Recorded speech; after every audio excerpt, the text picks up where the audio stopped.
Good evening and Jain student. Welcome again. I am Sapna Singh, your political science teacher. In this video, we discuss about class 12, chapter 6, the crisis of democracy order. जैसा कि हमने अपनी previous video में discuss करा था कि इंदिरा गांधी जी कैसे 1971 के इलेक्शन में कैसे मेजोरिटी में उनकी जीत हुई थी और उन्होंने अपनी जो इमेज उनकी कहीं ना कहीं खो चुकी थी, उस इमेज को कैसे उन्होंने वापस ले लिया था। उन्होंने एक स्लोगन दिया था, गरीबी हटाओ। बट 1972 एंड 1973 में जो उन्होंने स्लोगन दिया था गरीबी हटाओ, वो उस पर प्रॉपर वे में वर्क नहीं कर पाए। उस टाइम में जो इसकी इकोनॉमिक प्रॉब्लम थी वो और ज़्यादा, इकोनॉमिक क्राइसिस और ज़्यादा बढ़ गए थे। जैसे जो महंगाई थी 27% से बढ़कर 30% हो गई थी और उस टाइम में अनएम्प्लॉयमेंट, बेरोजगारी और ज़्यादा बढ़ गई थी। मतलब जितना महंगाई, जो लोगों की नॉर्मल चीज़ें थी, जो उनकी डेली यूज़ की चीज़ें थी, वो भी अब लोगों की पहुंच से दूर हो चुकी थी और कहीं ना कहीं इससे पब्लिक काफ़ी गवर्नमेंट के अगेंस्ट जा रही थी। नाउ हमने उसमें देखा था कि जो इंदिरा गांधी जी थी, उन्होंने किस तरह धीरे धीरे जैसे उनको सत्ता पाने के बाद उन्होंने कैसे एज ए डिक्टेटर की तरह वर्क करा, कहीं ना कहीं अनडेमोक्रेटिक रूप में वो वर्क करने लगी। उसके रीज़न से उन्होंने 25 जून 1975 की मिडनाइट में कंट्री में इमरजेंसी लगा थी। अब उस इमरजेंसी को लगाने के पीछे क्या क्या रीज़न थे, हमने अभी तक सुना है कि क्लास 11th में हमने रीड करा था कि किस तरह इंदिरा गांधी जी के टाइम में कंट्री में इमरजेंसी लगाई गई, जुडिशरी सिस्टम उसके खिलाफ था। तो इमरजेंसी किस रीज़न से लगाई थी कि इसके पीछे काफ़ी सारे रीज़न थे। Firstly Gujarat and Bihar movement. अब ये रीज़न पॉजिटिव थे, नेगेटिव थे, किस तरह थे वो हम देखेंगे। फर्स्ट रीड करते हैं। फर्स्ट कॉसेस था गुजरात एंड बिहार मूवमेंट।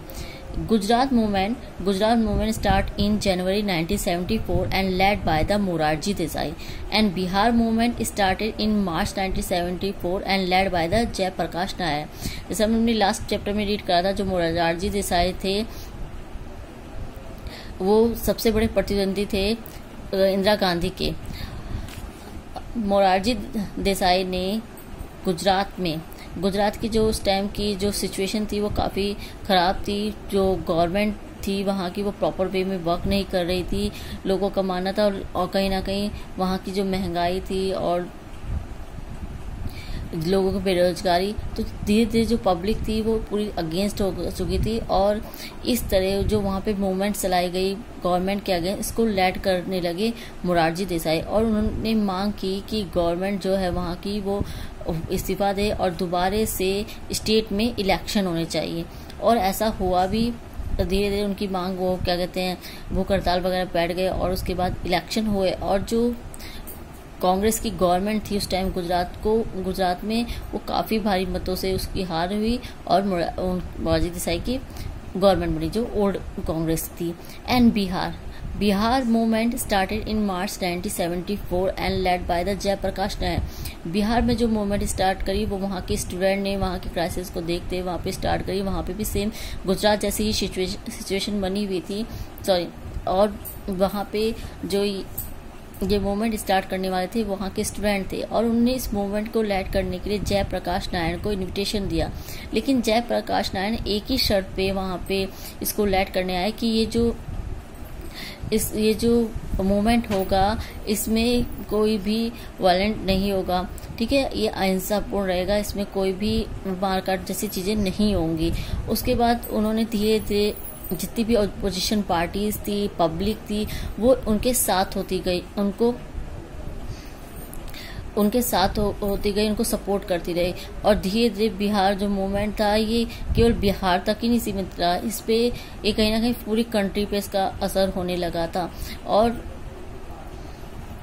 जो बिहार की गवर्नमेंट थी वो कहीं ना अपना रिजाइन भी नहीं करना चाहती, इस्तीफा नहीं देना चाहती थी और वो इसको एक अनडेमोक्रेटिक वे मान रही थी ना। और जो जयप्रकाश नारायण का कहना था कि जो बिहार की गवर्नमेंट है वो डेमोक्रेटिक रूप में वर्क नहीं कर रही है। नेक्स्ट है कन्फ्लिक्ट विद जुडिशरी। इसके बारे में हम क्लास 11th में जुडिशरी चैप्टर में रीड कर चुके हैं। मैं रिवाइज करूँ, कन्फ्लिक्ट विद जुडिशरी। हमने देखा था कि फर्स्ट तो जो जुडिशरी थी उस टाइम में इंदिरा गांधी जी ने काफ़ी सारे ऐसे डिसीजन लिए थे जिसके अगेंस्ट में जुडिशरी सिस्टम था। एक तो कंट्री में जो फंडामेंटल राइट्स थे उनमें चेंजेस करना, जो कि जुडिशरी सुप्रीम कोर्ट थी उसने कहा था कि कोई भी गवर्नमेंट, कोई भी रूलिंग पार्टी फंडामेंटल राइट्स में कोई अमेंडमेंट नहीं कर सकती है। जैसा जो प्रॉपर्टी का राइट था उसमें चेंज करना, और कोई भी जुडिशरी सिस्टम उसमें चेंज, कोई भी रूलिंग पार्टी उसमें चेंज नहीं कर सकती है।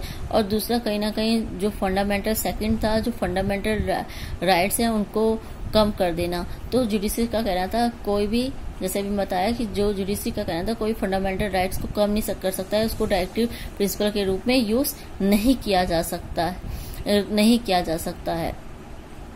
एंड इस रीजन से उस टाइम में जो इंदिरा गांधी जी थी, वो इंदिरा गांधी जी और जुडिशरी सिस्टम के बीच में काफी बड़े मतभेद हो गए थे, काफी कॉन्फ्लिक्ट्स हो गए थे इस रीजन से। और उस टाइम में हम देखा था A.N. राय, हिस्ट्री में ऐसा पहली बार हुआ था कि जो सुप्रीम कोर्ट यानी CJI जो होता था वो एज ए सीनियर जो जज होता था उन 4 जजेस में से उसको अपॉइंट करा जाता था। लेकिन जुडिशरी का कन्फ्लिक्ट होने के कारण इंदिरा गांधी जी से उस टाइम जो CJI थे वो कोई सीनियर जज ना होके A.N. राय को जज बनाया गया था। एंड ऑन थर्ड था उस टाइम में 1974 में सबसे बड़ी ऑल इंडिया रेलवे स्ट्राइक हो गई थी, क्योंकि जो रेलवे था, रेलवे ऑल इंडिया वर्क करता है, किसी एक स्टेट के लिए वर्क नहीं करता। उस समय में रेलवे स्ट्राइक हुई थी, वो भी 1 या 2 डेज की स्ट्राइक नहीं थी, 15 डेज की स्ट्राइक थी। और कहीं ना कहीं जो पूरी कंट्री का वर्क था पूरी तरह से ठप हो चुका था, और इकोनॉमिकली जो देश था वो भी बहुत बुरी तरह वीक हो गया था। एंड नेक्स्ट था on 12 July 1975 high court declaring Indira Gandhi election invalid. और 1975 में इलाहाबाद हाई कोर्ट ने ये डिक्लेयर करा कि इंदिरा गांधी का जो इलेक्शन है वो इनवैलिड है, जो एज ए PM वर्क कर रही है वो इनवैलिड है। और किस तरह से इनवैलिड कहा? बिकॉज इंदिरा गांधी जी ने अपने इलेक्शन में जीतने के लिए गवर्नमेंट ऑफिसर्स का यूज करा था, और अकॉर्डिंग टू आवर रूल कोई भी PM, कोई भी MPs या MLA किसी भी गवर्नमेंट ऑफिसर का यूज नहीं कर सकता है अपने इलेक्शन में जीतने के लिए। तो इस तरह हाई कोर्ट ने, इलाहाबाद हाई कोर्ट ने उनके वर्क को अनडेमोक्रेटिक बोला। नेक्स्ट है on 25 January 1975 the government declared a state of emergency that there was a threat of internal disturbance and external threat.